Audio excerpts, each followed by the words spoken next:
पाहायचं 5 प्रश्न तर आपण सोडवायचे. 8/19 कसं लिहायचं?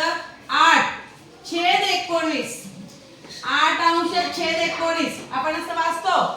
8/19 म्हटलं असं लिहायचं. 8/19 म्हणजे 8 अंशालाच राहणार आहे, पण इथं वाचन फक्त काय आहे? 8/19. 8/19. 11/17 चे वाचन करा. 11 अंश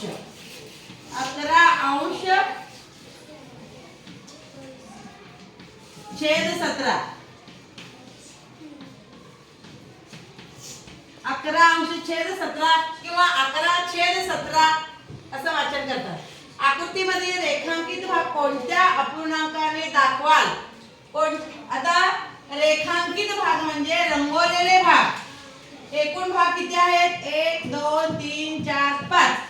रंगवलेले भाग वर लिहायचंय आणि केलेले भाग अगोदर किती भाग आहेत ते बघा. हे 5 भाग आहेत म्हणजे खाली लिहा.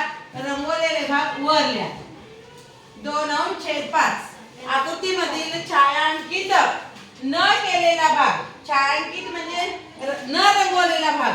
न रंगवलेला भाग कोणत्या अपूर्णांकाने दाखवाल? 1 2 3 4 5 6 7 8. एकूण भाग 8 आहेत. छायांकित न केलेले भाग म्हणजे न रंगवलेले 1 2 3 4 5. 5/8. आता इथं छायांकित भाग कोणत्या अपूर्णांकाने दाखवाल? छायांकित म्हणजे रंगवलेले. एकूण किती आहेत बघा? 1 2 3 4 5 6 7 8 9 10 11 12 13 14 15. एकूण किती आहेत? 15 आहेत. आणि रंगवलेले भाग म्हणजे छायांकित केलेले 1 2 3 4 5 6 7. 7/15.